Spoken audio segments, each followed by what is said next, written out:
reaching for a distant star.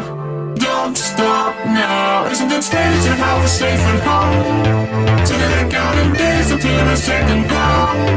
If you're gonna make a change, you have to let me know. Turn this shit around, start it up the yells. It's all you need to do.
Reaching for a distant star. Don't stop now. Isn't it strange how we're safe at home? So that I'm counting days until the second call. If you're gonna make a change, you have to let me know. Turn this shit around, start it up the yells. It's all you need to do.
reaching for a distant star.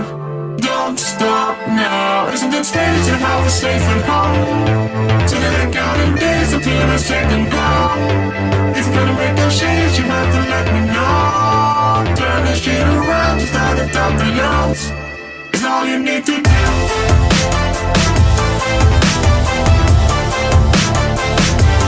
It's all you need to do.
What's going on, people? We are Tottenham TV here. Welcome back to another Good Morning Tottenham.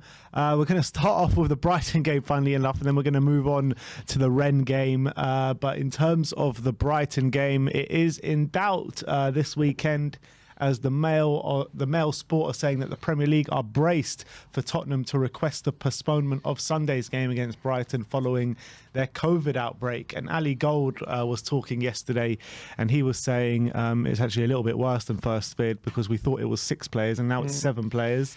We're awaiting the results of the PCR test today to determine how many players it actually is in terms of the PCR, because we've had the lateral flow ones back before, false positives and stuff like that. That's going to be 7 false positives. Yeah, I doubt it's going to be 7 false positives, but I was actually reading somewhere, I can't remember which country it was. I think it might have been in France or Portugal or somewhere like that. But they had a COVID outbreak, about 5 or 6 players, and they were all false positives. Really? How nuts is that? So I guess it's positive. It's possible, but it's highly I mean, unlikely. Let's be honest. Yeah, it's highly unlikely. Just to confirm that UEFA have confirmed Thursday's game is going ahead against Rennes, so we'll talk about that game a little later. When it comes to the game against Brighton, Charlie Eccleshare was talking about what precedent there is to calling a game off with the amount of cases we have, and he was saying how last season Fulham called off their game with us because of 6 cases. So there is precedent potentially for this to be an amount which could get the game potentially called off. But but he said right now it's fully focused on Rennes, and we haven't made a decision yet whether we're going to actually apply to call the game off or not, or appeal, sorry, to call the game off. I mean, at the beginning of last season, when Aston Villa went down with all those cases, I can't remember how many they had, but they had games cancelled, didn't they? Yeah. Aston Villa. Yeah, I guess, but I think it's different this season maybe compared to last season in terms of how much we know about COVID. Like it's like the vaccine, everyone's a lot more vaccinations than last year. Like, I don't know, it's a different situation. So I guess there's different things to consider when thinking about calling off a game. Yeah. Compared to last season. And then there's a question of, do we want it called off? Because I know there's 7 cases. We don't know who they are. There's rumours about who they are. We don't know for sure. But with Brighton in a fairly weak spot at the moment, they're having a bit of an injury crisis. If it's possible for us to put an 11 that could win the game, is it in our interest to keep the game on Sunday? It all depends on who's injured, but again, you can't like pick and choose to suspend the game, determining which players are out. You know what I mean? Exactly what we're doing now. I know, but it's ridiculous. Like, either we have to go for it or we don't go for it. I'm not too sure which is the right course of action to go, but I think, in my opinion, in terms of what I would want to do, what the best is for Tottenham Hotspur, I think we have to try and get it cancelled, to be honest, in my opinion. Because of the missing players? Yeah. Because then you think that our squad can't cope. Well, depending, I guess it depends who it is. But well, I mean, we've seen us change 11 players before against maybe not 11, but the likes of Mura. What about if they're majority fringe players? If they're majority fringe players, then fine. But all in all, I think probably it's best to try and get it cancelled, because even if they are fringe players, then we're going to be lacking options off the bench and stuff like that. But the rumours are that it's not fringe players. The rumours are it's players like Sonny, Lucas, Davis, these kind of players. And if these kind of players are out, we've got no chance of winning. No chance. Even with Brighton being... Yeah, I mean, we were Weird. talking about the Brighton injuries the other day, and you were not too worried about it. You were saying it doesn't matter. Well, not that it doesn't matter, but it's less of a case that it matters for Brighton because they have their set system. They've got players that can step in. It's true. And it's not the biggest deal in the world for them, as opposed to maybe some other clubs. Yeah, it is true. It's true. So I guess it has to be seen what Tottenham decide, really. It's going to be interesting to see if they do appeal to have the game called off or not. And I guess we'll get to see tomorrow who it is, because I doubt he's going to confirm. I think for legal reasons they can't confirm who it is, or I don't know if it's legal or whatever it is. I think it's on a case-by-case situation. It's if the people maybe don't want their personal details being leaked or something like that. Yeah, maybe that's it. Yeah, privacy. So legal thing. Yeah. So I don't think they're going to confirm who it is. I don't think we might get an indication about what kind of players it is in the press conference. I don't think we're going to get a. We'll know by the Rennes game. Let's be honest. We'll know because I think he probably would have intended to play a fairly strong team tomorrow. So we'll see by who's missing, who's actually out. So it's going to be it's a tough time. And Conte, it's a really bad timing for Conte. He's just got going really in terms of form and performances, and apparently his planning has gone completely out the window now with all this. So it's kind of everything's up in the air at the moment with Tottenham. We don't know what way to look. Yeah, I mean, even since this news broke, have they even been able to get on the training ground, even the ones that are not involved? Yeah, training ground's still open, they said. It's still open? Yeah. Okay, so that's one thing. But again, if this game gets called off against Brighton, then what happens against our game against Leicester? And here, and Dan Kilpatrick just providing an update just now, actually saying, latest from Spurs this morning, club is in no rush to make a decision over Brighton appeal, which could come after tomorrow's visit of Rennes as they await the PCR tests. Conte and Højbjerg's press conference due at 2 p.m. But what I'm saying is that if they call off this Brighton game, surely they need to call off the Leicester game as well. In theory, unless the other players test negative during the week. But then again, the rules are they have to isolate for 10 days. I don't know. I don't get it. I think the rules are they have to isolate for 10 days unless they test negatively twice. Right. That's the rules.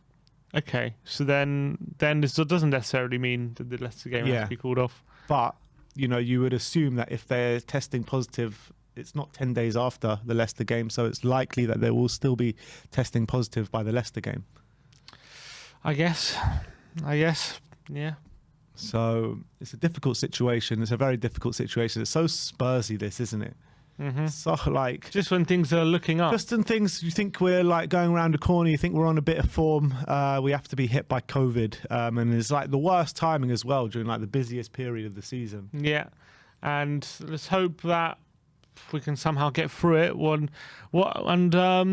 Let's talk about this Rennes game, because I think it could have implications tomorrow, like serious ones in terms of our participation in this competition. Yeah, so let's get into the Rennes game. So obviously the Rennes game is 100% on because of UEFA rulings. The rule states that you need 13 fit players. One of them has to be a goalkeeper. So we've got that. If we've only got 7 players out, then we've most definitely got 13 players fit and firing, ready to go. But look, in terms of which players it is, we'll find out obviously tomorrow night. But it's hard to preview this game, isn't it? When you just when you just don't know what's going on. It's difficult. What are we supposed to say? Yeah, we don't know who's going to. Yeah, I've got no idea how we're going to do a predicted line. I'm just have to do pure guesswork. But obviously, whatever happens, I think Rennes right now, whether they make changes or not, they're going to be a tough team to play, because they're a team in full of confidence right now. What are they, second in Liga, right? Yeah. And they're a team that are, I think they just won 5-0 on the weekend, didn't they? Just had a big win. And away at St Etienne. And even though you can say they might not have a weaker squad and they're already through, when a squad is in high confidence like that, even when they make changes, I think there are players probably coming in to the team who might want to be challenging for the first team or whatnot. Also, it means the pressure's off, so sometimes it loosens the shackles and it means they can kind of play a bit more attacking, which could technically play into our hands, but it could also mean that that if when the shackles are off in that sense, a lot of the times with these teams, they can play even better football. We've seen it a few times. So I wouldn't take this game lightly if we're serious about going through. But on the flip side, because of all this, COVID stuff, I mean, I don't know. I mean, I don't know. I don't know like how to take the game. Like in this scenario, let's say it's majority. Let's say it's mostly fringe players who are out. Yeah. Yeah. Like, what do you do? Do you play youngsters in this game and then play the first team on Sunday, or do you play the first team on Thursday and just completely and try and get the game called off on Sunday, or do you prioritize this game? I don't know. I would play probably the strongest 11 possible and then try get the game called off on Sunday. I think that's the only option. I think that I don't mind playing this game against Rennes with a COVID outbreak in terms of players out. I think it is what it is. Just get this game done and try and win it to the best capabilities. And I think that we need to be going into every Premier League with our strongest chance of winning a game. And I think we need to get this game called off on Sunday. I really do. So that's what I would do. And yeah, I think obviously we need to wait for the PCR tests and stuff like that to come back today. But yeah, it's a very, very hard situation. But I think that's the way they're going to go. Do you reckon this kind of with this situation, if it is a lot of senior players out, is it kind of, I wouldn't say an excuse, but is there like already an excuse? I guess excuse. Yeah, is there already an excuse for us not to win this game and like get out of the competition? I mean, yeah, there's an excuse. But look, like I said, it all depends on which players are out. Because if it is fringe players that are out and players that are not going to, that usually don't really affect the flows of the game and stuff like let's say it's like the Matt Dohertys of this world and Joe Rodens and stuff like that, you know what I mean, Stephen Bergwijns. I mean, we should have enough to win the game. But if it's players like Heung-min Son, Lucas Moura, Ben Davis that's been reported, we've got no chance of winning any game, to be honest. We really don't, because who have we got? Who have we got? I mean, if Lucas Moura and Son are out and Ben Davis, 3 of our big performers since Conte have come in, we've seen what happens when we completely change the team against Moura.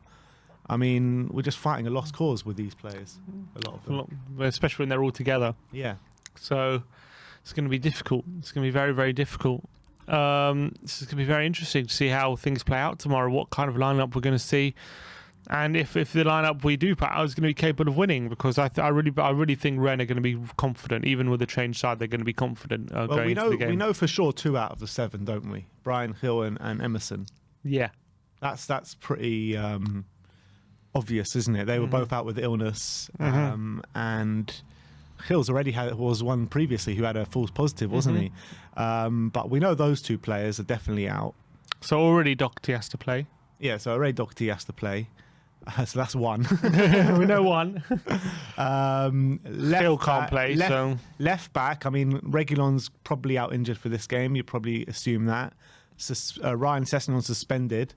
So if Davis is out, Davis is one of the players that have been rumoured. So who are we going to play left back? Sirkin's gone to Sunderland. I don't know. Unless we're going to do Jaffet at right wing back again, and then Doherty at left wing back. Could do that, or he could do what you maybe put like Bergwijn there, like he done with Perisic. Could do something like that. Could do. Or like an Ashley Young, he played there. I know he turned into a fullback later in his career, but he was also a winger before that, wasn't he? So yeah. God, we're not a lot of options, is there? How many left-footed players do we even have? Not many. Davis and Reguilon. Is that it? Is that only left-footed players? And Lo Celso. Lo Celso could be fit. He's going to play Son at left wing back. The Son's rumoured to have it as well. God. Yeah, I don't know. State of affairs at the moment, and it's really hard to preview this game when there's we don't know. We just don't know anything that's going on. Yeah, we got no idea. So at the end of the day, it's a must-win game for Tottenham. Rennes are already through, so you're assuming Rennes are probably going to rest some players coming into this one, seeing as they're going really well in the league, and they'll probably want to rest players for the league. Tottenham, on the other hand, it's a must-win game, and we don't know. We don't have any clue which kind of team we're going to have out because we've got 7 positive tests. So that's it. Supposed to preview this. That's it. I mean, are we going to win? That is the preview. Yeah, literally. Are we going to win? Let us know. I don't know. Who do you think's going to play? Okay, I haven't seen the rumours. Can put in the chat who is actually rumoured to have it right now? Is there any solid rumours? Do people actually know? Because I don't really. I've seen a few. I saw one ITK someone would say one set of players. I saw another ITK say a completely different set of players. That Southend guy is from. He's a left back. Who? That Southend guy. He's a left back. Put him in. Just made a new signing, people. Maybe that's why we signed him. Charlie Sayers. Maybe that's why we signed him. Brendan Batham says the 6 players I heard were Gil, Emerson, Davis, Son, Lucas, and Romero. Yeah, see, that's what I've heard, and I've heard no different. And I haven't heard conflicting from that. I have. I read somewhere someone said Lloris, or I can't remember who else someone said.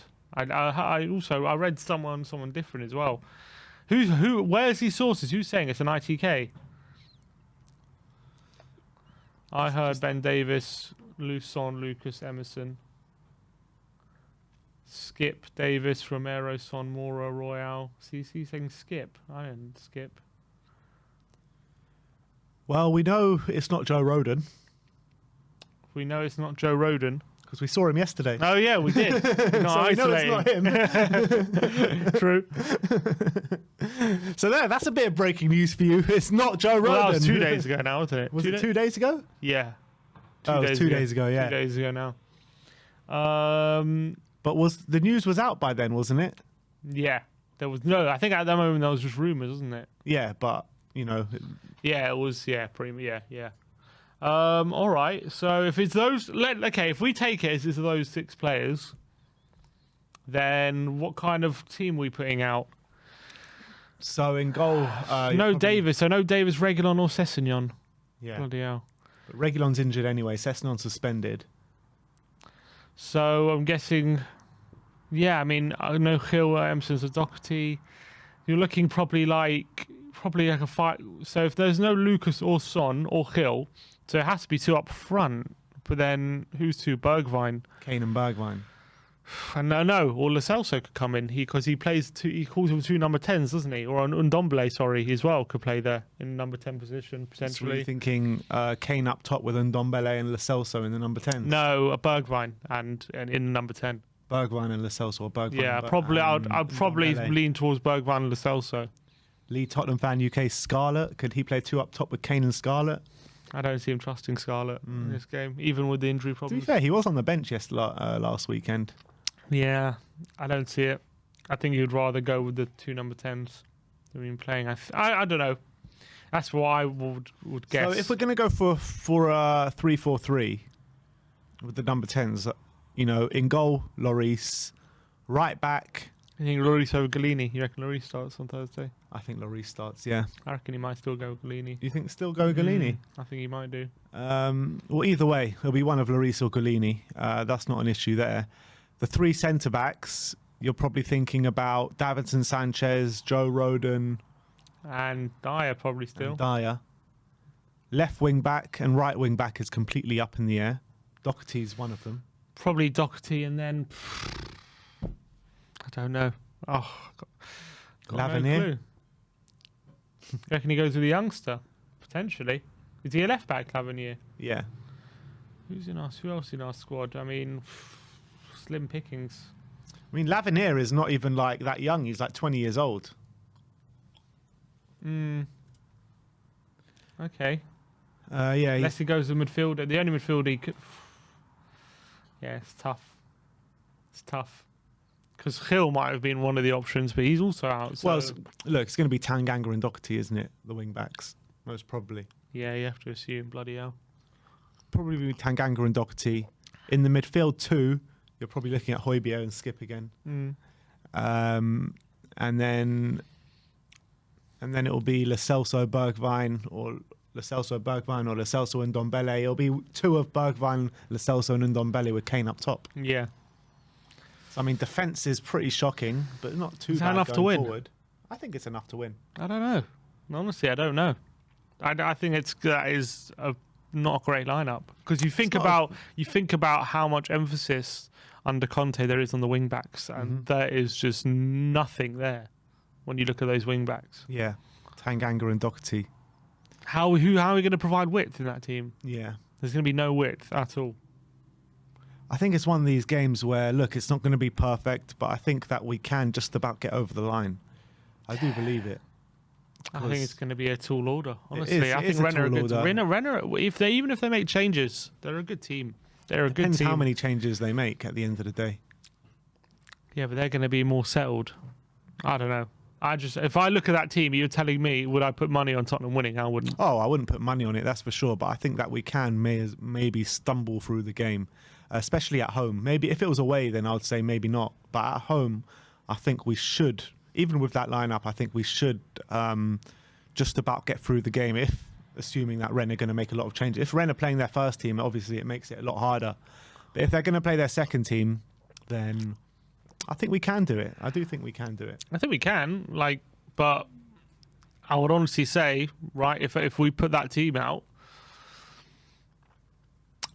it's probably more likely we're not going to win, to be honest. And a draw doesn't help us. I mean, it does only if Vitesse Mura don't win. Yeah.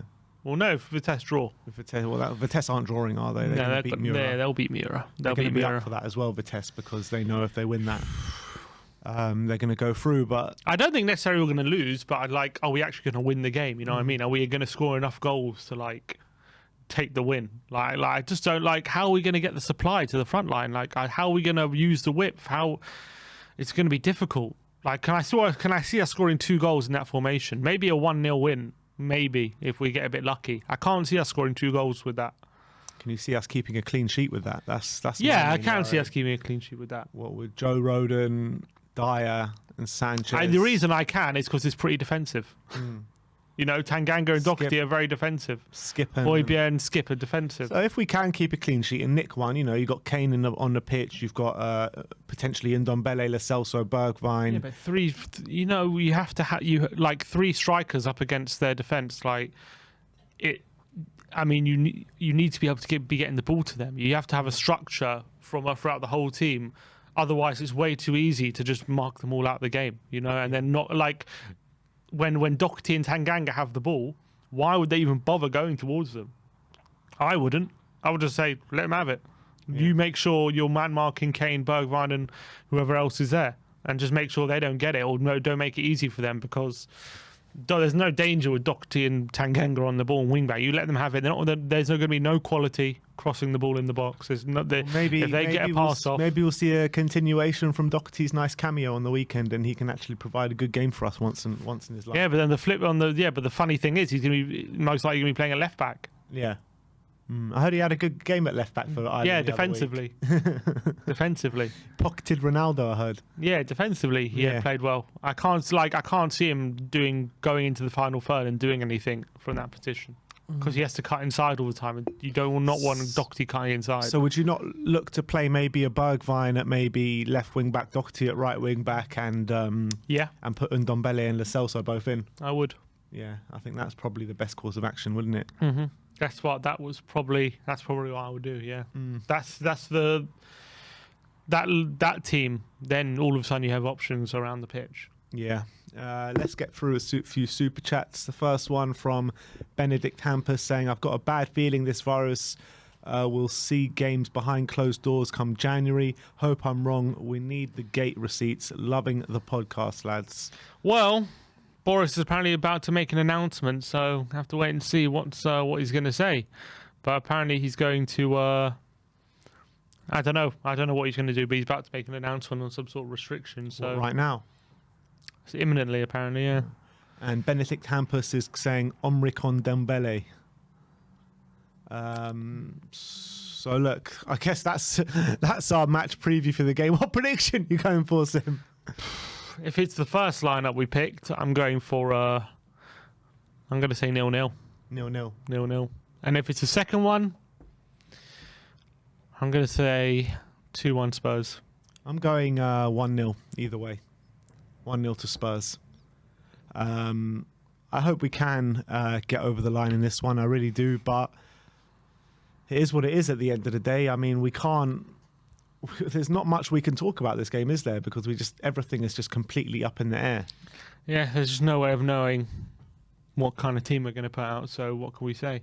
But that is our match preview. I want to know your opinions on the game, what you think should happen, who you think should start, if though the rumoured players are the ones that are testing positive. I want to know if you think the Brighton game should be going ahead. The link is in the community I'll say, section based on what we now. just said, if those players are out, yeah, we can't play the Brighton game. Yeah. No, it's not possible. Can't do it. Can't do it with that possible. line, with those two lineups. I mean, they made the Aston Villa play that cup game, didn't they, against Liverpool with all their kids, and they actually did well for a time, but ended up getting battered at the end of the day. Yeah. But you know, that first half that they played, the energy that they showed was actually unbelievable, and they actually played really good football for time. But then they ultimately ended up getting battered as the game wore on, didn't they? Yeah, it was only a matter of time, wasn't it? Yeah. But impressive the way they handled themselves in the first half, but Adrenaline. yeah, that's all it was. Anyone waiting to come on? No one waiting to come on. None of you want to have your say on the Rennes and Brighton game. We want to hear your opinions, guys. We've got 564 people watching at the moment. Come and join us. Come and have your say. What do you think? Do you think we should, get the games delayed? What kind of lineup are you thinking about tomorrow? Do you think should we lose the game tomorrow? Is it like imperative for you? I want to know what people's opinions are. Do we, if we want to play the game on Sunday, do we rest players tomorrow? Are we in a position to rest players tomorrow? I want to know what people think. Well, while we're waiting for people to come on, moving on, a few players that have been rumoured about quite heavily over the last couple of days, and Joe Roden and Stephen Bergwijn. Do you believe that these two players are out the door in January? Bergwijn seems to be one that's not going away, is it? And Roden, to be fair, he's been linked with Newcastle now. Yeah, but only from the Daily Mail. Yeah, but Bergwijn seems to be consistently from quite reliable sources out in Holland. So that one seems to be one that keeps hotting up. Apparently today they've made an official approach, according to... Apparently that's heavily reliant on David Neres leaving Ajax, Stephen Bergwijn going there. So I'm not sure who he's linked with and who he's about to go to. Yeah, I don't know. But, I mean, at the moment, it's not beyond the realms of possibility for sure because of how much game time at the moment he's seeing at Tottenham and whether he really is in Conte's plans. I think Bergwijn could well be one, but if we do get rid of him, we have to make sure that we get someone in, because we can't go into the second half of the season with 4 attackers. I think that's completely unacceptable. So we have to make sure we have someone lined up. Hopefully we do, but remains to be seen. I can't get around my head that we would let these 2 players go without replacements this January, because our squad is threadbare as it is. You know what I mean? So that shows me, if we are looking to get rid of these 2 players, that does show me that we are looking to bring in players in January. Yeah, I hope so. I mean, it doesn't. No one said we're looking to get rid. Just people said that people are interested in them. Yeah, so true. Whether but if we do get rid, you'd have to assume that we are going to bring in players. Yeah, you never know this club, but you have to assume. I have to believe that we're going to bring someone in. But I remember saying I have to believe we're going to get a striker when we had no strikers at one. And then we bought Bergwijn, and he was completely an unnecessary signing. And when at the end of the window, we were like, oh, Bergwijn has played up front once in his career, so he can be there. He can be our striker now. And it was ridiculous. Yeah. So hopefully this club can bring someone through the door. Like in terms of Roden, they're talking about a loan deal, aren't they? I don't know. Or is it permanent? It just says here, Tottenham defender Joe Rodon is a target being discussed by Newcastle. And before, yesterday they were talking about a loan with an option to buy potentially to Brighton. Okay, so...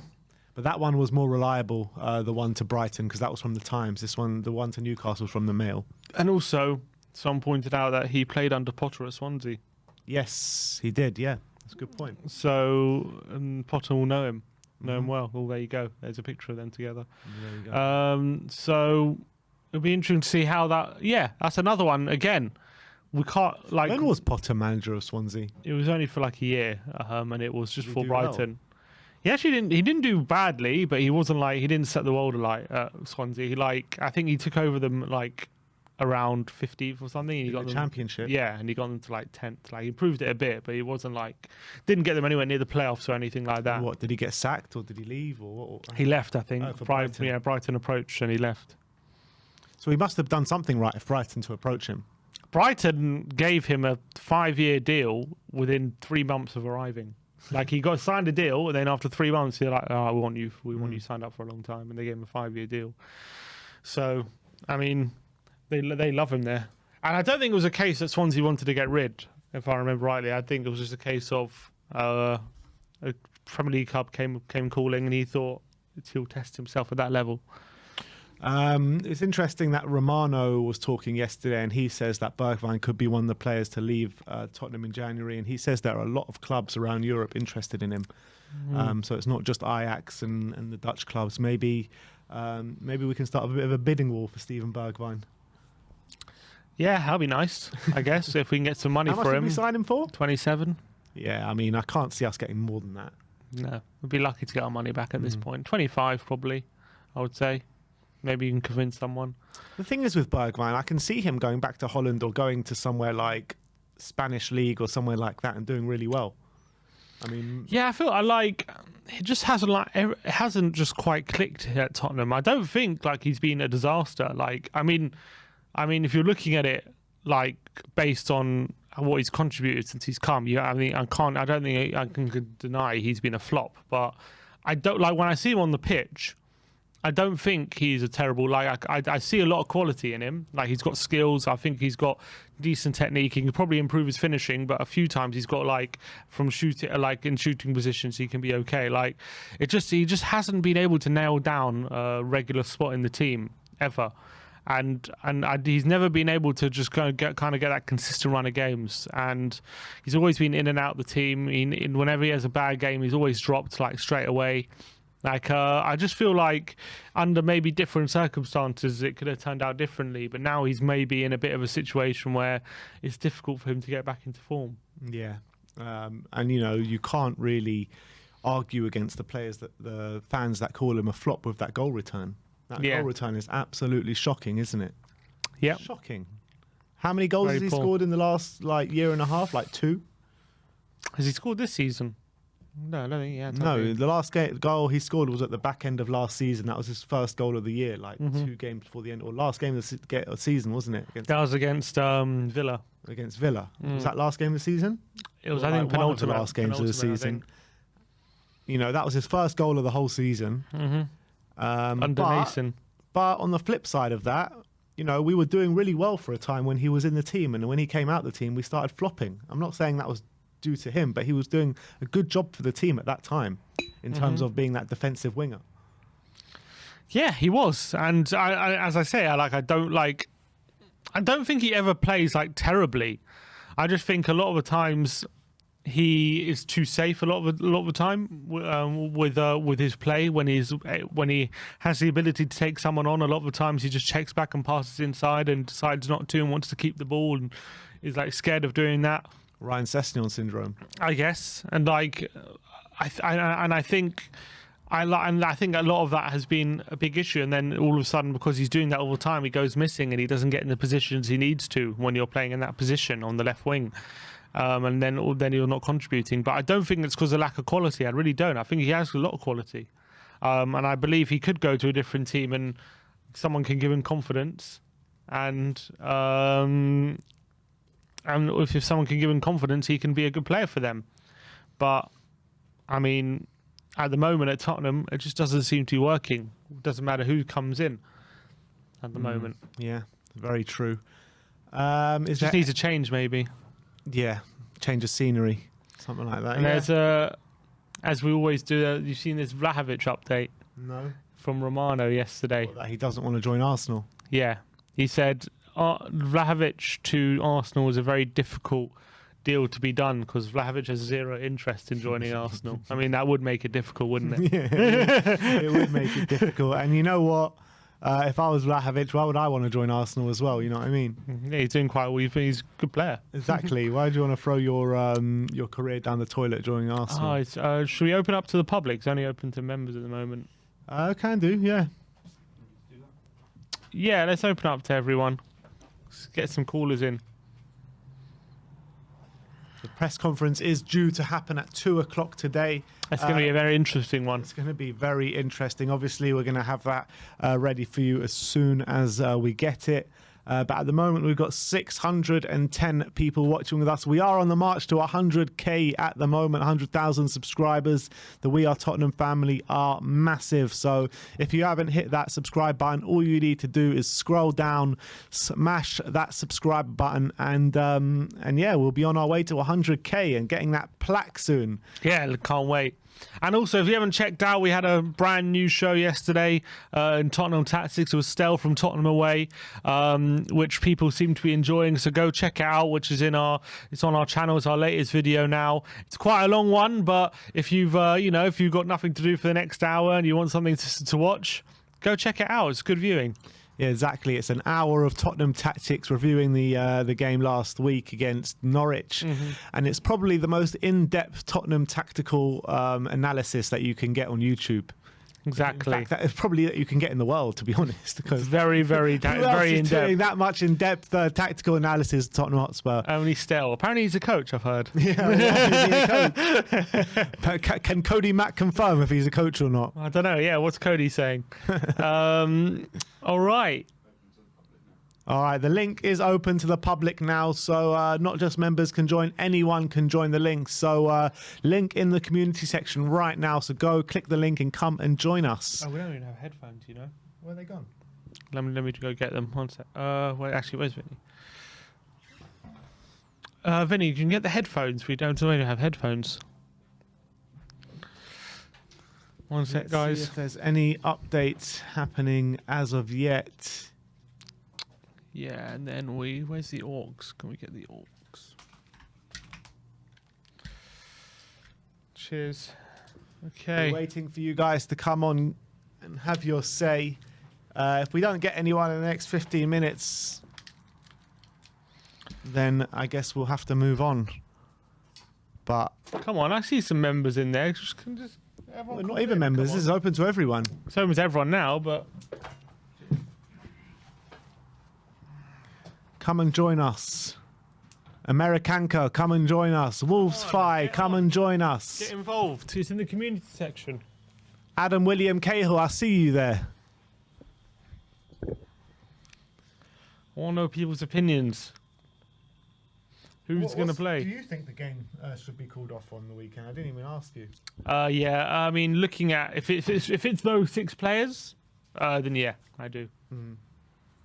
If it's true, obviously it's not confirmed, but yeah, because I think it's within our best interests to do it, even if even if Brighton have all those injuries, I still think that team that we're going to have out is going to have a hard time beating them. I really do. So I think it's definitely in our interest to call it off, because I'd rather play Brighton's best 11 with our best 11 than play Brighton's weakened team with that team. I completely agree. I mean, if our weak team can't beat Mura, then what luck do they have against Brighton be? You know what I mean? But never thought I'd say it, and we need Ben Davis. I know, we need Ben Davis in the team.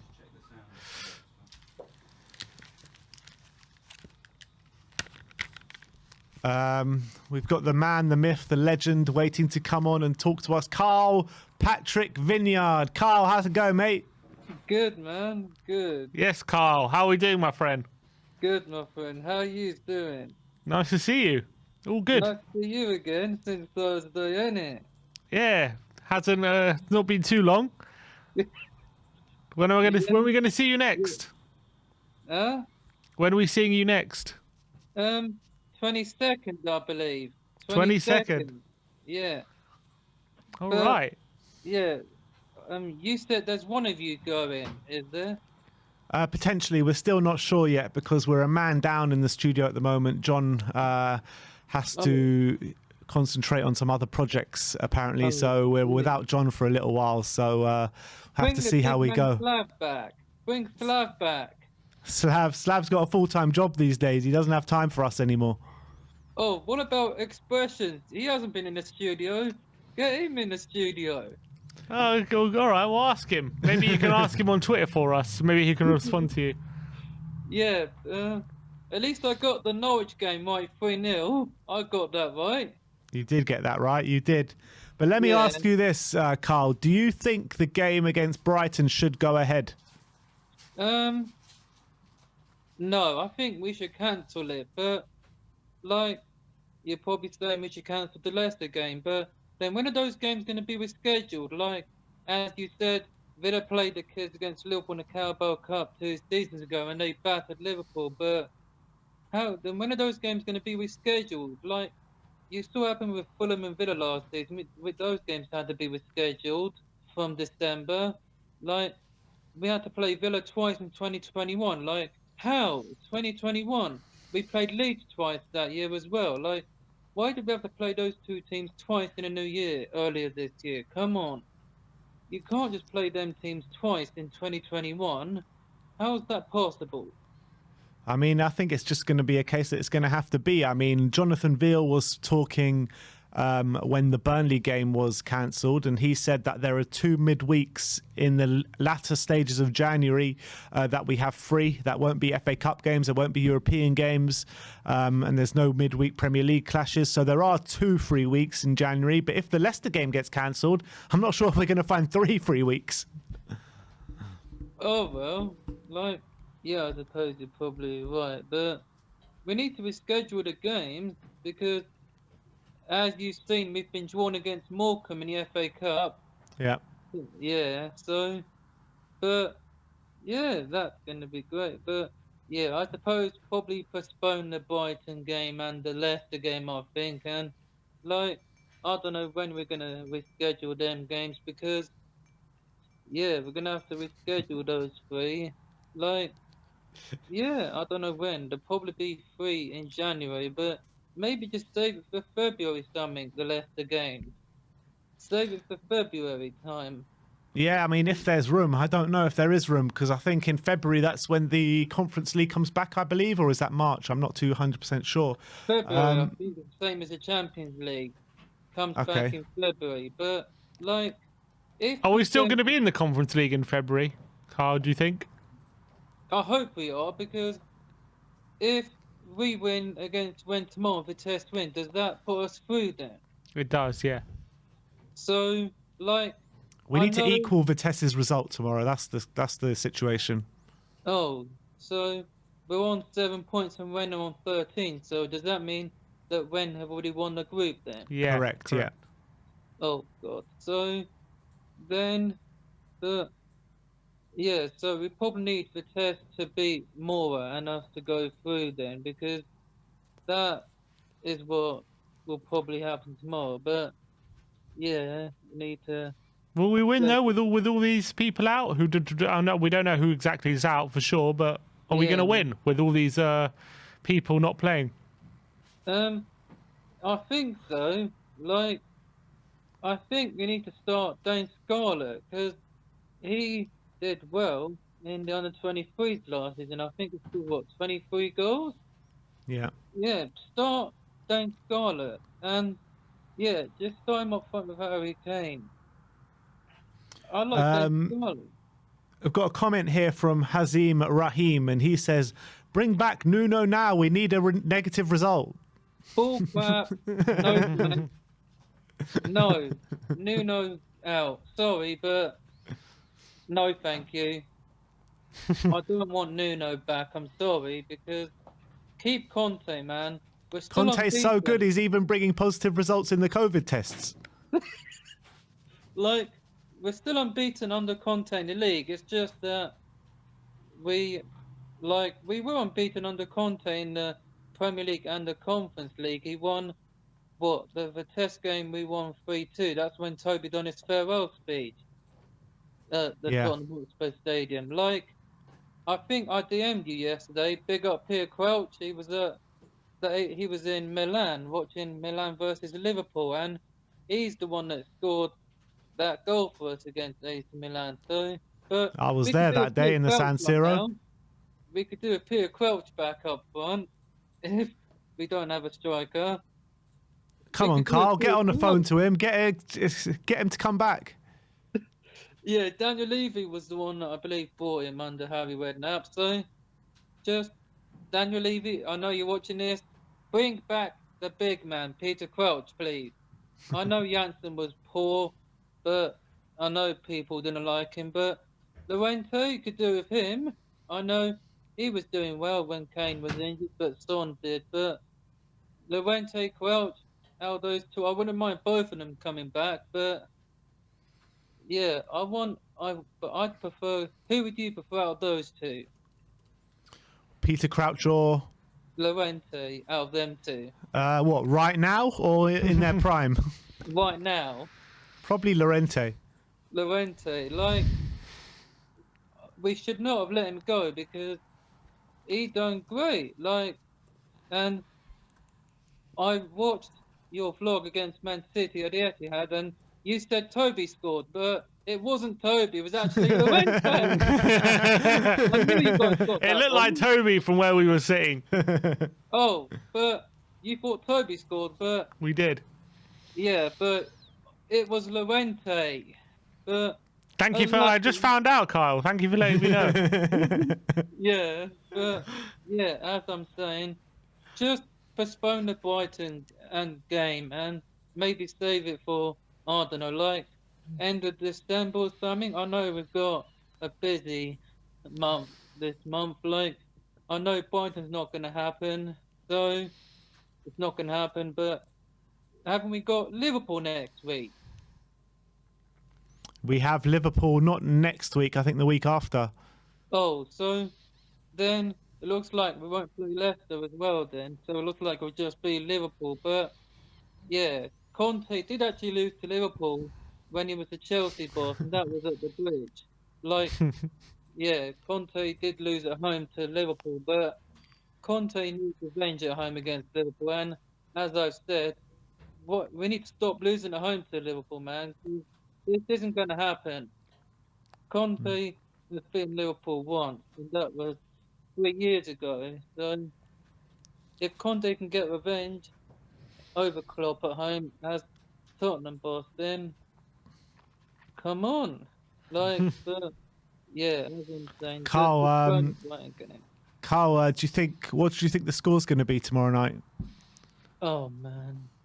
Like, I want a clean sheet, so I'm going 3-0 again. 3-0. Interesting. Yeah. Even with, if the rumoured players are Son, Mora, Davis, even if these kind of players are out, you still think we're going to win 3-0?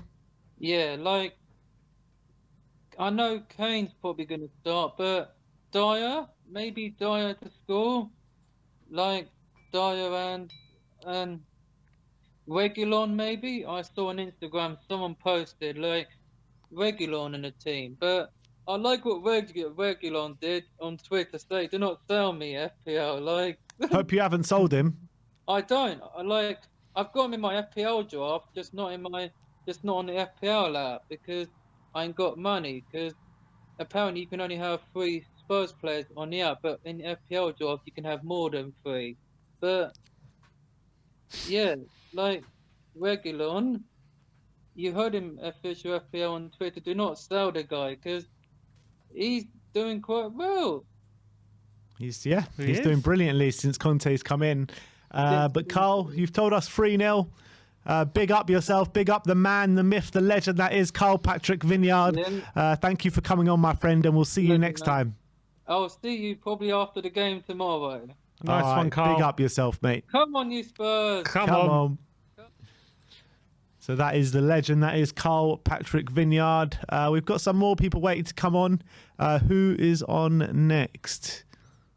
We got people with their cameras off. If your cameras are off, we can't bring you on. So please do turn your cameras on and we'll get to you. Sean is in the back end, but his camera is off. So if you can turn that on, we'll get you on. And who was the other one waiting? Oh, his name is Mikey. Sorry, Mikey, your camera is off. So if you want to come on and have your say, do please turn it on. Who was the other one?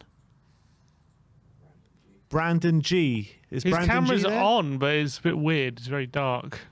He's sitting in the dark there, Brandon. Brandon G, are you there? He's frozen. Jeff Toten says, I don't have a camera, so I can't join. Sorry about that, Jeff. Oh, who's this? Who have we got here? We've got someone that's just joined. What's his name, Vinny? Sean. Let's bring on Sean. Sean OC. Is that O'Connell? Oh, Callahan. Callahan. Okay. Yeah, give us a sec. Give us a sec. We're just going to bring you on in 1 second. Just bear with us. Here you are. Sean, how's it going, my friend? Brilliant, brilliant. How you doing, boys? Great to be on. Yeah, great to have you on. Great to have you on. We're doing good. We're doing good. I mean, just very worried about what's going to happen over the next week or so. Yeah, man. Yeah, I'm worried myself. It's but I think, to be honest, I think this is the perfect excuse. I think we need to get out of the Conference League. I think if this is coming at the best time for us after last week's result. It was like, well, how can we get out of this? How can we get out of this Conference League? I think we've come up with the perfect excuse here now, lads. Yeah, I mean, do you think that we go out there and can we put in a competent display against Rennes if we do have 7 players out with COVID? That's the thing. Like, what kind of team are we going to be putting out? You know, are we going to put out all the youth guys? It's not fair on them either. You know. Yeah. Just try our best. And to be honest, I'm hoping we get a draw and we're just out. And I just want Conte to have more time on the training grounds. Yeah. Do you know what I mean? If we're knocked out of the Conference League and after Christmas we can get more days on the training ground, that's only going to be a benefit to get into the top 4. You know. Mm. Yeah, and do you think on Sunday the game should be going ahead? Should we appeal to have the game called off? How do you think we should approach this week? That's a dicey one for me. I'd like to play it if we could. Do you know what I mean? We might lose, but I think depends. If we go out of the Conference League tonight and we have more time after Christmas, that could work. That could definitely work. We could postpone it until after Christmas, but I don't know, before doing it now. I don't know. It depends. I'd really like to wait and see until what happens with the Conference League, and then go from there. And that's what apparently we are doing. We're going to see. It looks like we're going to wait till after tomorrow to make a decision whether to delay it or not.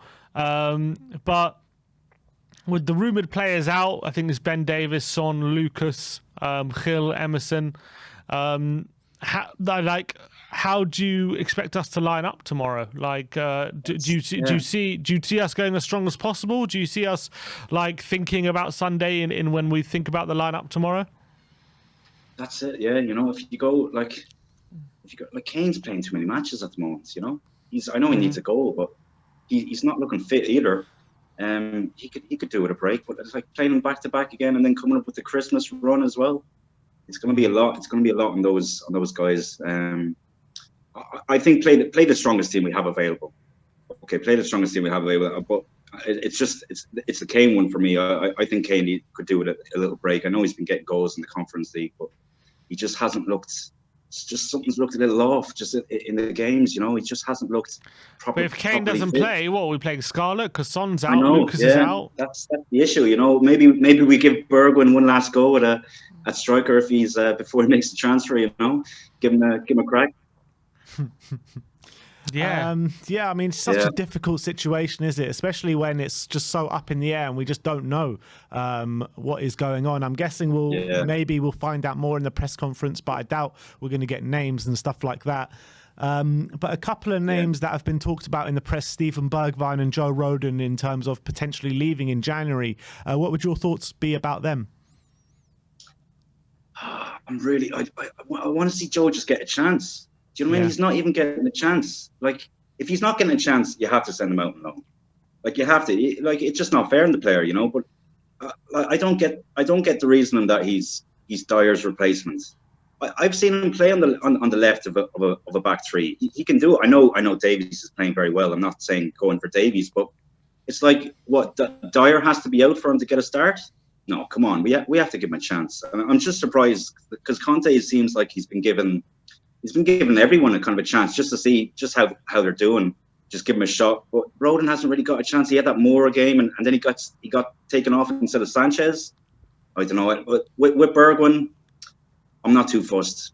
If he goes and stays, he needs chances and he needs games. He hasn't had a good run of games. He hasn't had a good run of 5-6 games since that Liverpool match last year. And when he was in form, and fair enough, he missed those chances, but he's never got a run in the team since. And I think it's a bit unfair, So if you're not going to give him a good run of games, if you don't fancy him, you might as well ship him off. But hopefully that will. I really want to see Vlahovic. I really think we need to go for a striker in this window. If we want to push for top 4, I think this is our best opportunity now to try and get Vlahovic and get out of the Conference League, and then just push on. We can have. Because remember those years when Chelsea were beat us in the league, we were playing Champions League and the league. We need to take a break, get out of the Conference League, then concentrate on getting to top 4. And I really think we need to get a centre back or a striker. For me, it would be striker, but I don't know what you guys think. I mean, I think we probably need both, to be honest. But in terms of Vlahovic, I mean, can you really see us spending 60-70 million on a player, on a striker, when we have Harry Kane at the club? Can you really see that happening? I think we have to now, because Harry needs a break. Son's the only one scoring at the minute, and Harry needs a break. I think all those players from the Euros, they struggle a little bit mentally, and I can totally understand it. I can totally understand it. But Vlahovic, if we wait until the summer to get Vlahovic, it's going to be a lot tougher, and the price might go down a little, but he is going to get snapped up by somebody else. The one chance we have is to get him now. We have to go all out to get him now. If we don't get him now, the chances of getting him in the summer are very slim. And if we want to push for top 4, I got a feeling the chance is already gone, Sean. I got a feeling because we've had the rumours in the last few days that Man City are circling around now. They're obviously tried very hard to get Harry Kane in the summer. They want a striker. Yeah. And if it's a foot race between us and Man City, unfortunately, there's probably only one winner, isn't there? Yeah, spot. And that's the thing. That's if you wait till the summer, that's going to happen. The only chance we have is getting someone now. spending the money and getting him now. Well, fair enough. We'll have to spend a bit more money for him. We'll pay the price for that. But if you want to get a top striker like Vlahovic, like who's the backups? Like I was thinking of backups for Vlahovic. I was thinking the other night, I was like, geez, maybe Ivan Toney. You know, maybe Toney would be good enough. But geez, there's like the profile of striker that Conte wants. That big, strong, hold it up finisher.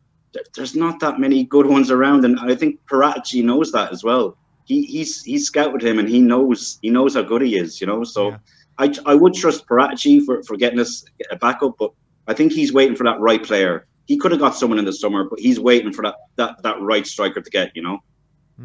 All right. Fair enough. Do you guys think that we need a striker as a priority, or would you be? Yes. Yeah, we do. I would say I think a centre back is higher priority for me because I think you're talking about.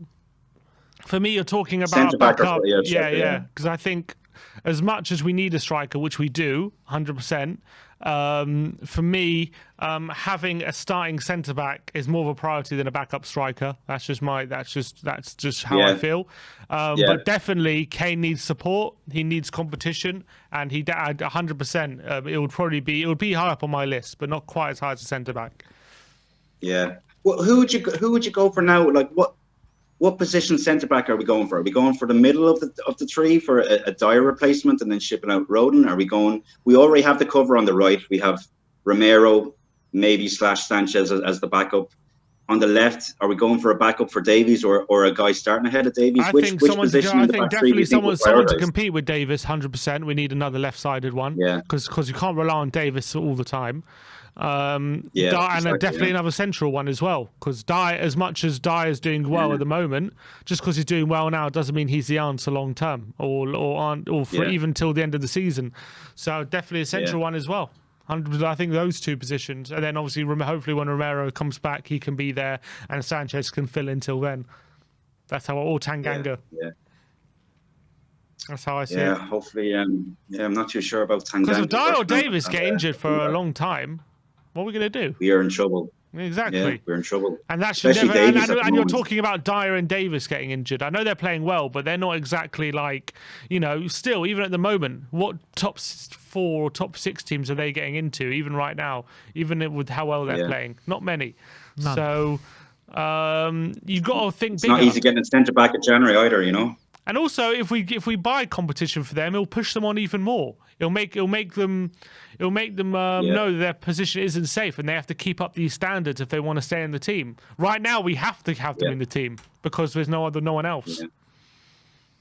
I have a feeling he might go for the Dutch fella from Inter Milan, your man's partner, De Vrij. I think he's the right age. He's not going on a free transfer in the summer, is he? I don't think he is. I think he might have 18 months left. I think. Yeah, I think just with his experience, he could be a good signing. But I don't see that happening until the summer though. If it does happen, centre back's going to be a hard one to get in a January transfer window. I agree, but that would be my priority. But Sean, just before we let you go, I know it's probably impossible to call it, but what is your score prediction tomorrow? I'm going for a draw. Well, I'm hoping for a draw. I'll go for a 1-1 or a 0-0. That's fingers crossed. But I know it's bad form to call a draw for Spurs, but sorry lads, that's for them. I'm just going to go for that this year. All right, Sean. Nice one, Sean. Great to have you on, man. Great lads. And thanks for having me on. Yeah, and I'm coming from Irish man from Vietnam. So cheers, lads. Wow, from Vietnam. Amazing. Love that. Thanks for calling in, my friend, and hopefully get to speak to you soon. I was actually looking at the analytics the other day, and I saw we had like 250,000 views from Vietnam. Oh, really? So really? I don't know. I don't know if they're all from me, lads. I don't know how much you account for there, Sean, but we appreciate your support.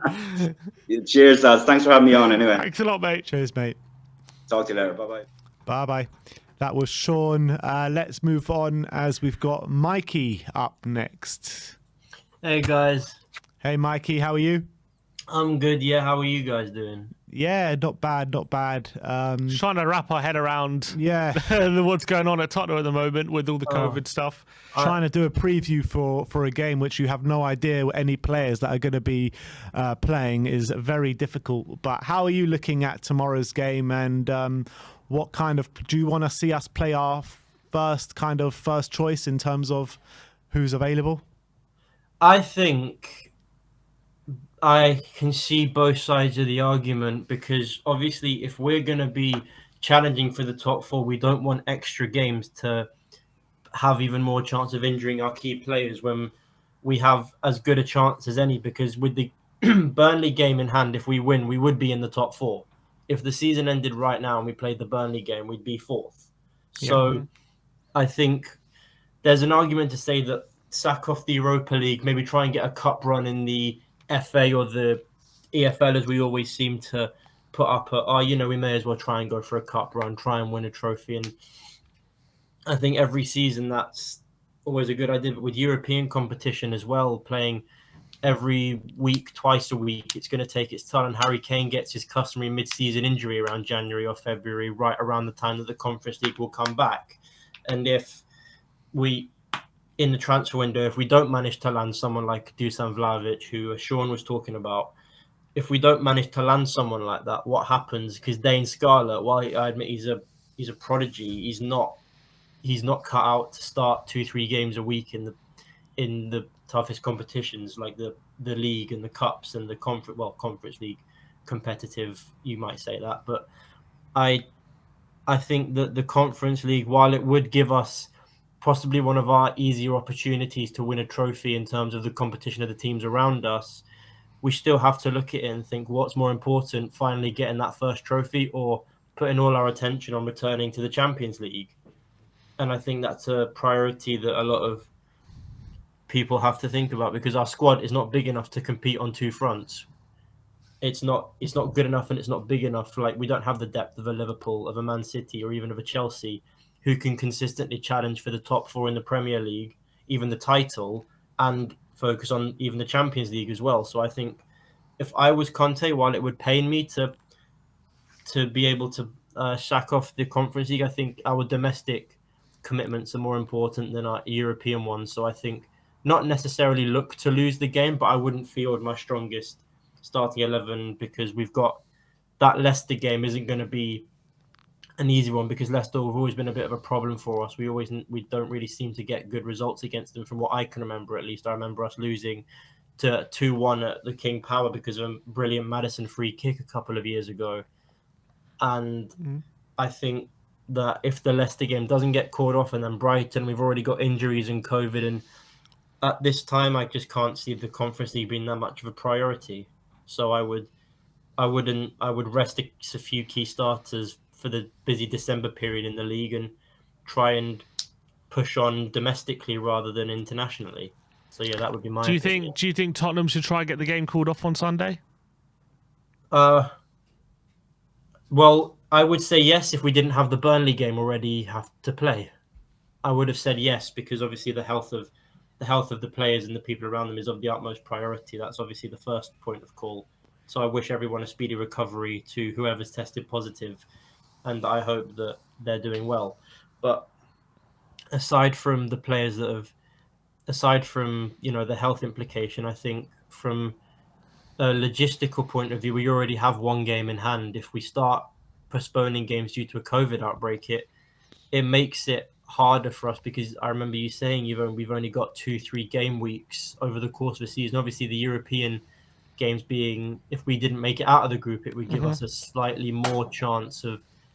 I think the best time to ask that question is after tomorrow's result, because if we do make it through and have European commitments in January and February, I would say no. But if we don't make it through and we don't have those European commitments, then I would say, maybe try and get at least the Brighton one postponed until we have less cases, because the Leicester one is a week away. It would give us more of a chance to rest up, and we wouldn't be able to cancel the Leicester one anyway. I think the Leicester and Liverpool games will go ahead regardless of COVID status. But honestly, I think Tottenham's push to have the game called off will be heavily influenced by the result tomorrow, because if we win, I think they'll be less inclined to call it off due to the fixture congestion and the available dates that we have to play it.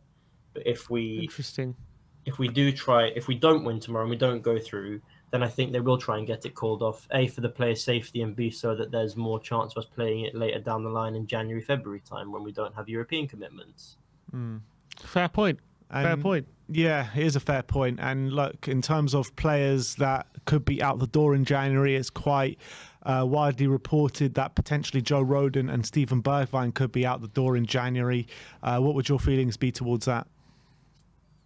Our wing positions are strong, but they're not depth enough. We've got Son and Sessegnon on the left, and I know Bergwijn he's more of a left than a right, but he can play both sides. Lucas Moura plays down the right, and Bergwijn can sort of fill in both gaps. I think for Bergwijn won't stay at the club long. I don't have the feeling that he'll stay beyond next summer because he's not getting a look in, and you quite rightly said ever since the Liverpool game, he just hasn't got a look in. I mean, I know he was publicly criticised quite a lot for missing those chances, but from the fans at least, and I might have been guilty of doing that myself. I mean, I would have wished that one of our other two of the front three would have been in those positions instead of him, but that's not to be dwelled on. I think our wing positions, we only have 3-4 players that can play without talking about the academy players. I know he's tried Dele Alli on the left wing, and that was a horrible outcome. Mm-hmm. I know at one point we even played Harry Kane on the left wing. I can't remember if that was under Nuno or Conte. That was it was under Nuno. Under Nuno against Chelsea, wasn't it? Yeah, so I think our wing position, because of the depth situation, in a normal situation, I'd say if we have better options, I would loan out or sell Bergwijn. But I think with the depth that we don't have in that position, it would be foolhardy to sell him when we don't have that many other attacking substitutions as it is, because you look at our bench most games, even though it's 9 men, we still only have one, maximum 2 attacking substitutions, and the rest are midfielders and defenders. Maybe that might be a way Conte likes to organise his bench, but our attacking areas are a bit short at the moment, striking and wing, so I wouldn't sell Bergwijn. And as for Rodon, I would loan him out for 6 months, get him that bit more experience, and see what the defender situation is in the summer, because right now we need almost what we need to stabilize our defense for 6 months. I would almost consider like a Thiago Silva kind of signing, just a really experienced defender for 6 months, not necessarily on huge wages, just to stabilize the ship before looking for more permanent options in the summer. That's what I would do. I know I'm not Tottenham manager and probably never will be, but I would look for not a veteran, but someone who's really good, not going to cost a lot of money, and isn't going to hoover up wages.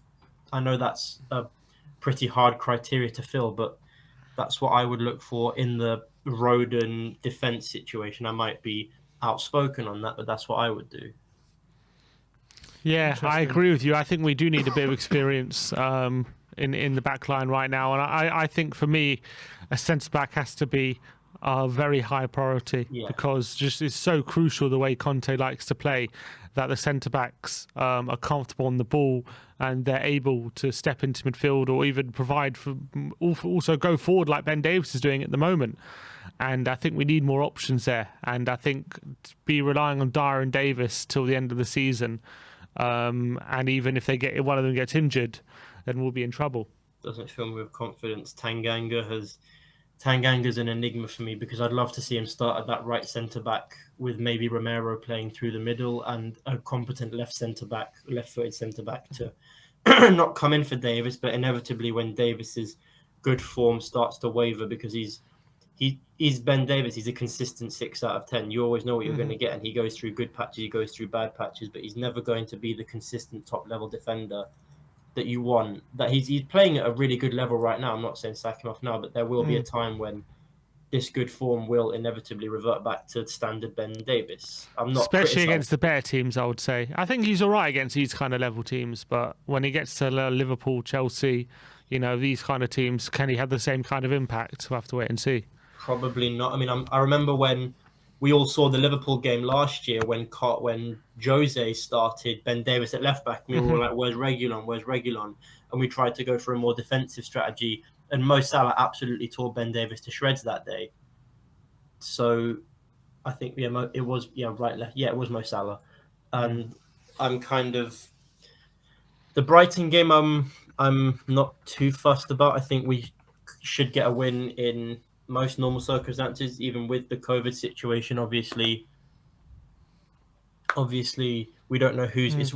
I've seen the reports that it could be Son, Mora, which leaves our. Well, attacking interesting enough, there's Dan Kilpatrick has just provided an update saying at the moment it's 7 first-team players, and it is understood that they are some of them include some of Conte's most informed and important players.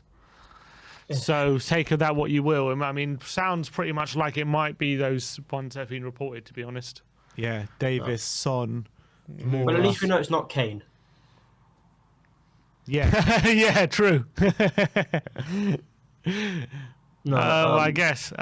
So yeah, I mean that's the latest update we have from him. So we don't know who it is, but I mean, if it is Son and Mora, then our wings would have to be probably Bergwijn and maybe Sessegnon. But if Sessegnon on Sunday, he can't play tomorrow. Why can Sessegnon play tomorrow? He's suspended. He got sent off against Mura. He got sent off.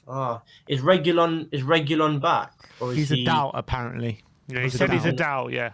So if Sess isn't playing and Reguilon's injured, then that means Ben Davis is going to have to play at left back. Well, Ben Davis apparently might be one of the ones that have COVID.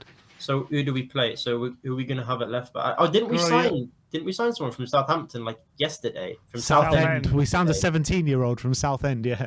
I doubt he's registered to play. I mean, I can't imagine it. Well, never know. I heard players who are under the age of 21 don't need to be registered, do they?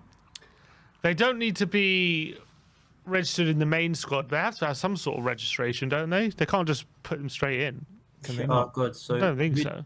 So who's our left back then? I don't think we have. I don't even. Our youth team left backs are. I think on. I can't remember who we have. Lavinier. Marcel Lavinier. Yeah. All right. Well, he might have to play, obviously. But it could be a case of playing Matt Doherty at left wing back. He's done that for Ireland before. Yeah. I mean, we will have to wait and see because I think. I don't know.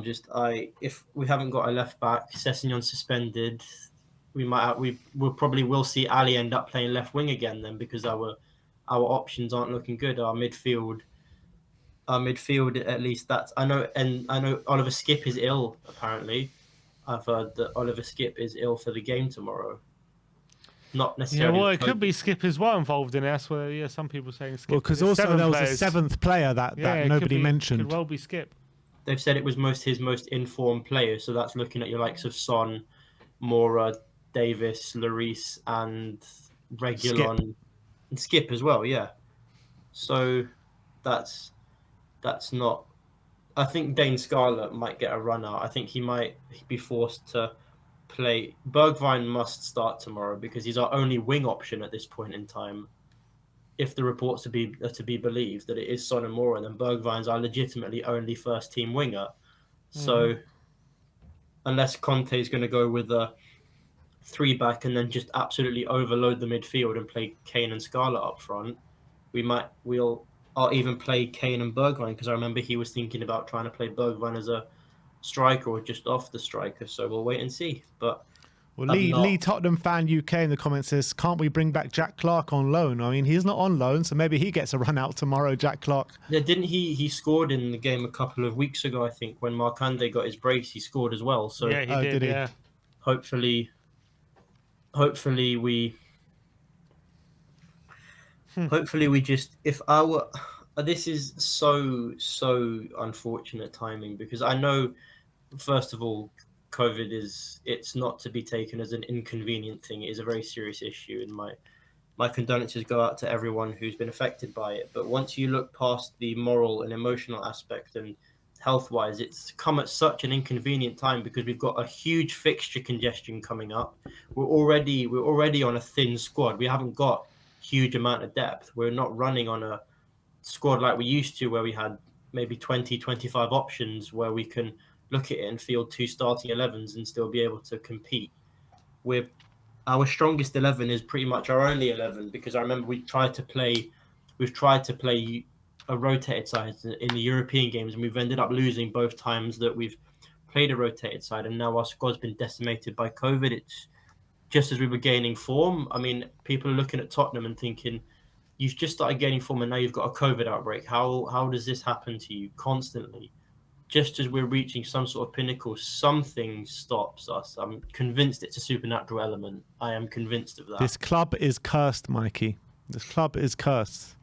Yeah, well, that's what you do when you piss off God, Daniel Levy. That's a joke. There. No, I do think that we will cope relatively well because 11 positives is that? I think that's including staff. Okay. But Demasio's just saying that we have now asked for the game to be postponed against Brighton.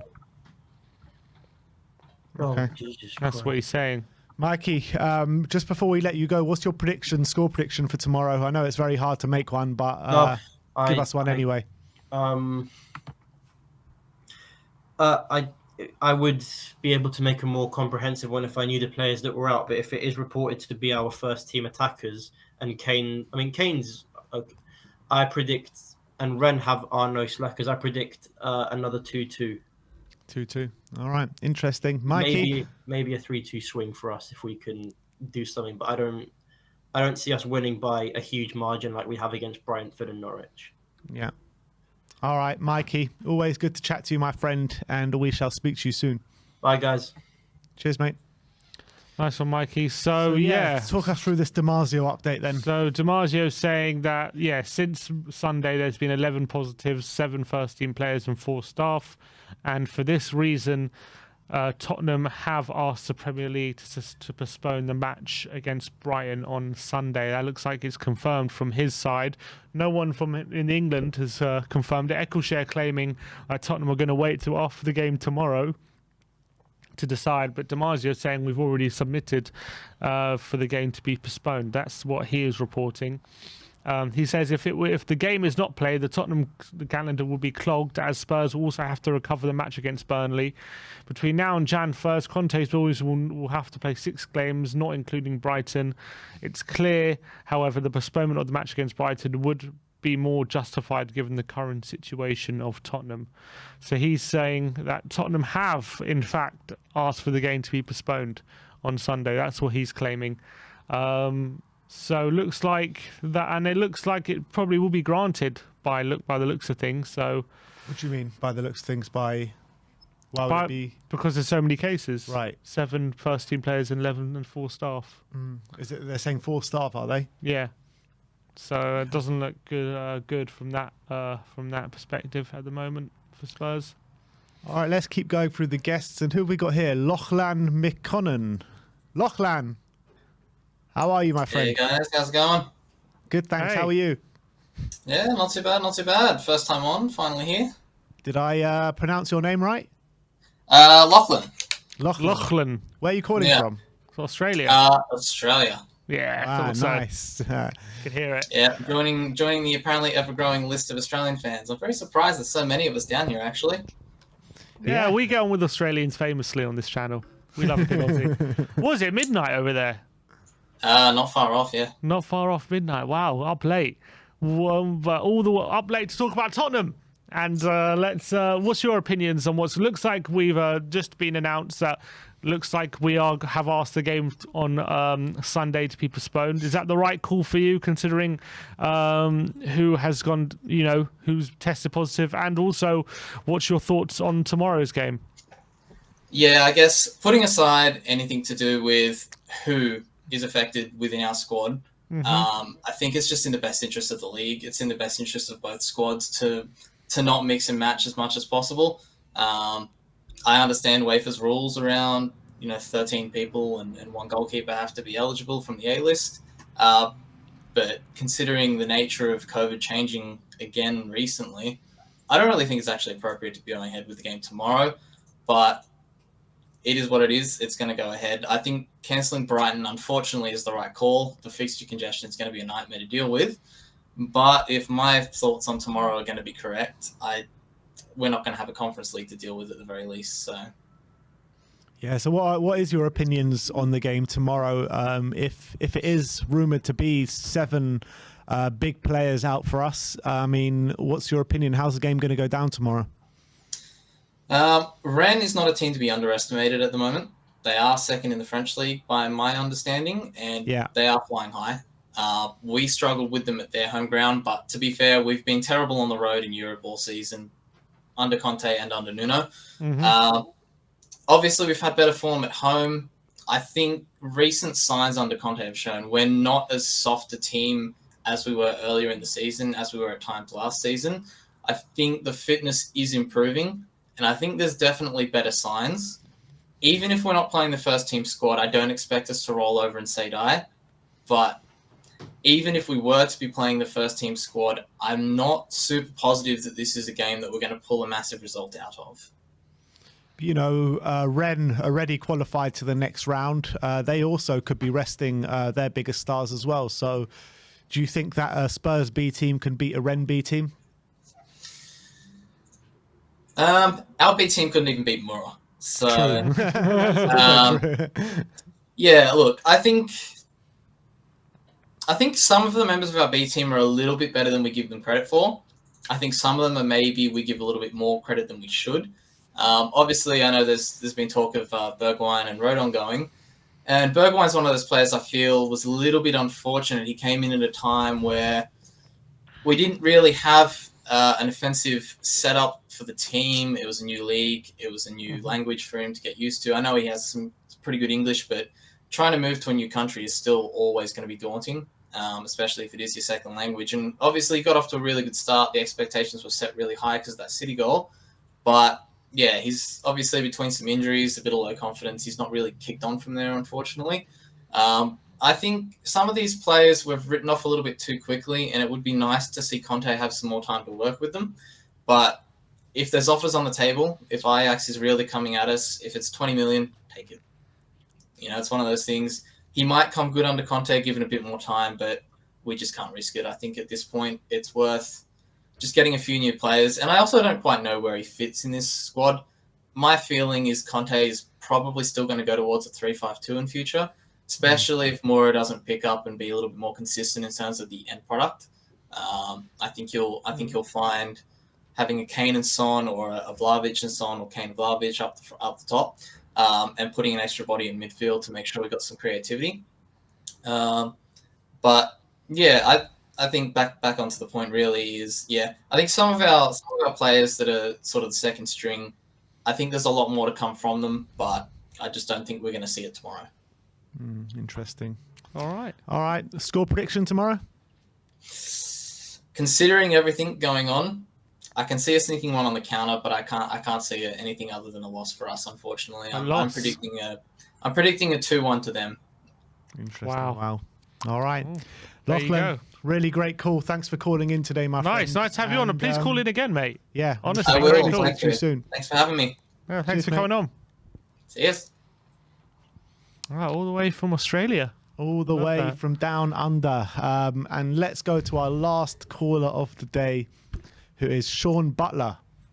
Big up, Sean. Hey, Big Sean. Up, Sean. How's it going, mate? Well, guys, I'm prepared for you this time.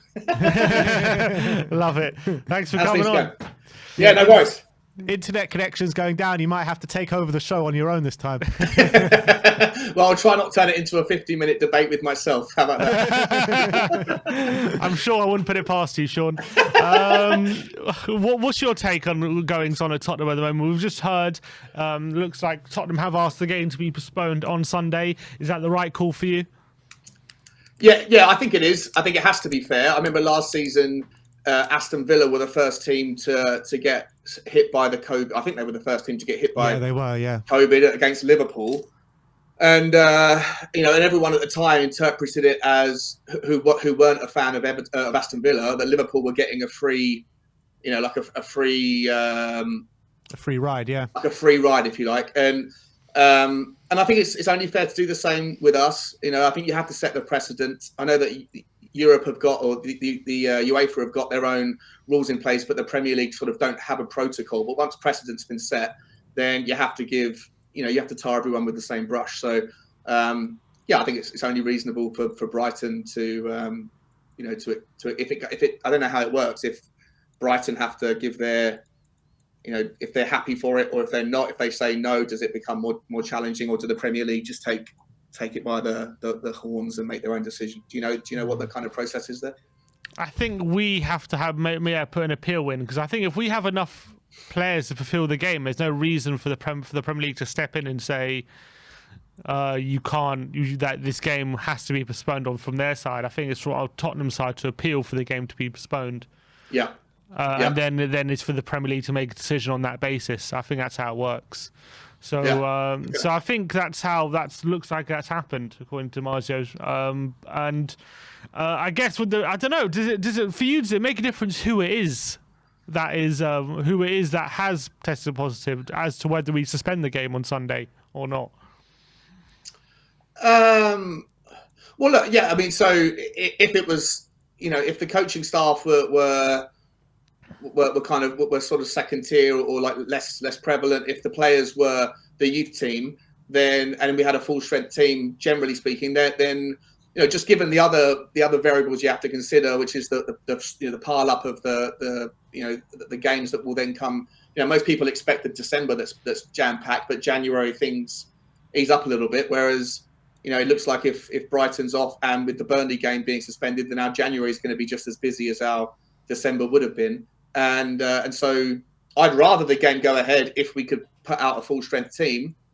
But I don't think you can make that. I don't think you can. You have to you can't run with the foxes and hunt with the hounds, right? You have to make a decision whether or not it's about players being unavailable and a precedent being set. You can't cherry pick. So I think you have to kind of go with the idea. If we can't put out a full strength squad or a squad that has a full depth of choices, then I think the decision has to be fair to postpone the game. Yeah.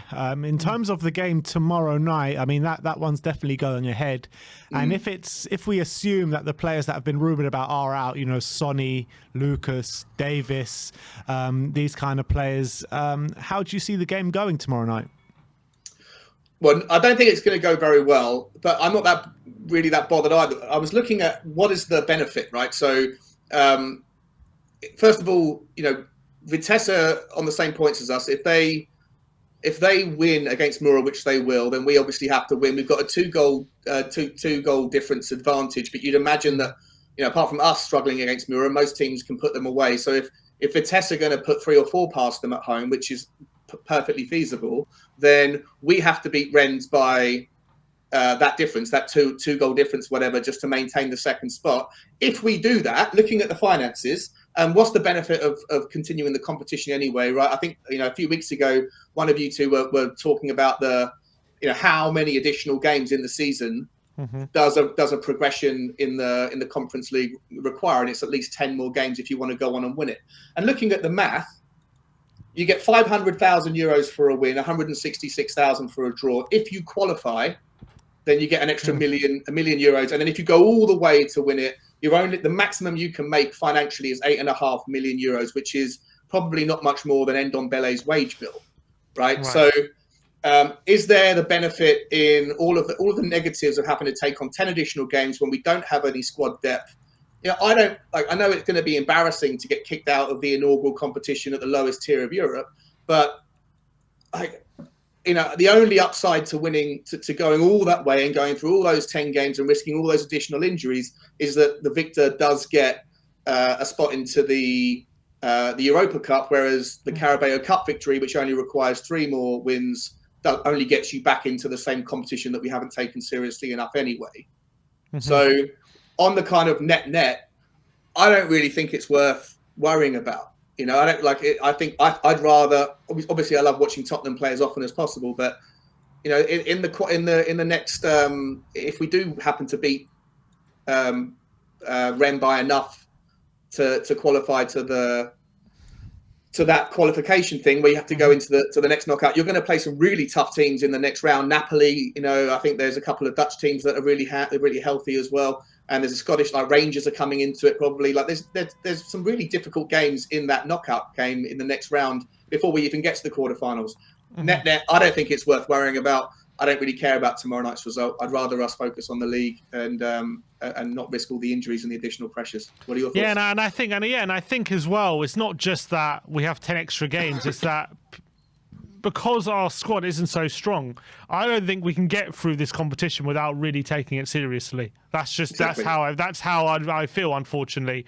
And if we do take it seriously, then because of the state of our squad, we're going to have to sacrifice league performance. We're going to have to sacrifice some of the domestic cups. And do we want to do that? Like, for what? What are we sacrificing for? For a third-rate European competition, which doesn't really have any upside, except for the only upside is we could potentially win a trophy, which we haven't done for 13 years, which I think we're all thirsty for, we're all hungry for, and we all want. But does it mean that we should forego all what we could possibly achieve this season to win this trophy? I don't think it's worth it, personally. That's been my position pretty much since the beginning of the season, to be honest.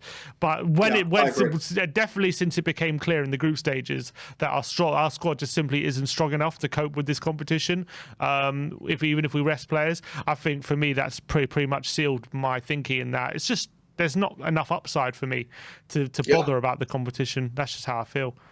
So on that basis, then, would you, like, even if there's half a dozen first teamers that are fit and available for tomorrow, would you still rest them anyway? And I probably would play them just because I probably would play them just because the game's likely to be called off on Sunday. True. And so there's not really much reason to rest them. So you might as well play them. But if the game is going ahead on Sunday, I'll rest them. But what if we don't know the outcome of our appeal probably until after the game tomorrow night, so we won't really know. That's the thing. So which way do you go then? If it's up to me, if the game has a chance of playing, what do you do? Then I'll rest. I'd rest them. If there's any chance the game's going to be going ahead on Sunday, I'd rest on tomorrow. Play a complete under 23 side? No, but I'd play a fringe side, wherever's available, kind of thing. That is what's available as a fringe side. How many players were out when Aston Villa's game got cancelled last season? How many players were they hit by COVID? Well, I don't know, but I know Fulham. Remember when Fulham we were playing them and the game got delayed? That was 6 players. That was 6 players, was it? Yeah. Well, then and we've got 7. Yeah, then there's no chance. Like that'd be duplicitous and disingenuous of the Premier League to make one rule for them and our situation be perceivably worse. I don't know if anything's changed since then, because I was like a year ago now. So I don't know if they consider anything else. Maybe because of the vaccine or anything. I don't know. I don't know if they're considering anything else. But all I know is last year it was 6, so it should make sense for them to call it off. To be honest. And which is a bit annoying, because obviously it's annoying that the game has to be called off, but just in terms of where we were going, we were on a good run, we had a bit of momentum, and this is obviously going to put a bit of a halt. And what do you think about that? Do you think it could affect us, or do you think if come Leicester on Thursday, maybe this little break again, just like with the Burnley game, could benefit us a bit? I hope that, I mean, you asked me last time I was on whether or not we were a top four candidate, and I think we are. But the one thing I forgot to mention in that question was, the one thing that will determine all of that stuff is the variables like injuries, right? And the Tottenham have got a bare thread team or squad anyway. This sort of stuff is obviously variables. I don't know what sort of state Leicester are in for injury wise, but it's a massive game against Leicester. They're a team that are struggling, but you'd arguably put them in that if they have a better second half of the season, they arguably could go on a run and be a challenge. And we've got Liverpool the week after, So I think that by far and away, the Leicester game is such a super important game to continue or to try and get that momentum that's struggling a little bit right now. And so for me, I like to your point, that 1 week off that we had before because of the Burnley miss. It definitely benefited us against Norwich, and I'd argue that the same thing could be said. But I don't know how long are the 7 players out for. Like, are they going to be out? If Probably. They're out for Brighton? I mean, they're going to be out for Brighton. I assume. I don't know. I don't know about all of them, but I assume it depends when they first started showing symptoms at the end of the day, because it's 10 days from when you start showing symptoms. But if you return 2 negative tests before then it's whenever you show the negative tests. And it's a week from today, so it's likely quite a few of them will probably be back, I would say. Wow, but that's also touch and go as well, isn't it? Because I know that they showed the positive result, but then they had to get a second test that was a different type of test, the more PCR, which is coming back right? today. So if that's still positive, does the 10-day start from that, or does it start from the first? The first one, I believe, will start from I think Monday. But again, Okay. like if they've actually got COVID and they're actually not well, and they're not able to train, like then what's going to happen? They're going to be out of match fitness. They're not going to be able to jump straight back in the team straight away, are they? Yeah. Wow. That's going to be sorry, my dog's trying to come in. It's all right. That's going to be I think that's a touch and go. And God, if we, for me, that's the Leicester game is going to be a real decision maker in our in our top 4 challenge. And so I'm now more worried about that than I am about the Brighton game or about tomorrow night. I didn't realize. Imagine going into that Liverpool game. Yeah, we have a first choice 11, but half of them won't even be like fully match fit. Yeah. Yeah, I know. God. Well, listen, to be honest, I'm not expecting anything from Liverpool anyway.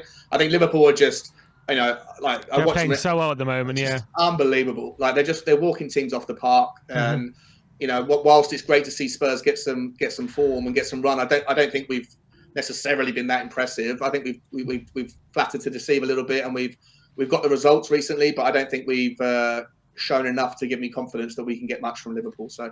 But Leicester, I think is the most important game of that kind of bucket for me.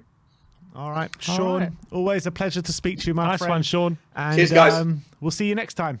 Yeah, love what you do. Take care. Cheers, Sean. Thanks a lot, Sean. mate. Bye-bye. A couple of super chats here. One from Paul Markey says, "Walk away from that stupid competition and concentrate all efforts on top 6 with possibility of top 4." That's what Paul says. And then there's one from Bob. I've lost it. Yeah, I've got it here. This is Bob Spur TV saying, "Big up legends, fob off tomorrow, postpone Brighton, take stock, and let's go again for that top 4 finish. Bigger fish to fry moving forward." Look, I don't like saying fob off the Conference League, but I do accept, like, with the situation we're in, it's going to be very hard moving forward. And I would, if the game has any chance of playing against Brighton, then we do need to rest players. We just do. It's just the state of affairs. And I mean, in terms of my opinion on the Conference League, hasn't really changed that much. I would still like to go out and win it. But we've got much bigger priorities in the Conference League. So we can't be putting that before the league. We can't be putting that before other competitions. So I think that it's got to become one of the bottom of our priority list. If we had a fit and firing squad, then I would say maybe if this COVID situation didn't hit us, then I would still be playing probably not the first 11, but close to the first 11 with a few key players rested. But right now, as it stands, I can't see a viable option for us to go for this Conference League. Me neither. I don't think our squad is strong enough, and I don't think we should play a team that's capable of winning the competition, because if we do that, then we're foregoing the other things. Bit of breaking news. Apparently, according to the Mail, football fans are set to be forced to show vaccine passports to enter stadiums starting from this weekend. What? Really? Yeah. That's apparently crazy. Boris is going to announce that. So apparently vaccine passports are set to become mandatory. So you have to be vaccinated to go to football now? No negative tests? Or the negative test show on the vaccine passport? Don't know. As compared to Plan B. One sec. Boris Johnson hit the panic button today with claims that Plan B could be triggered almost immediately amid growing fears that Omicron strain, including plans for a blanket order to work from home where possible, and more mask wearing and COVID passports. And the Premier League are prepared to ask all supporters attending matches to show their vaccine certificate. Wow. So that's a bit soon. The game's on in 2 days' time.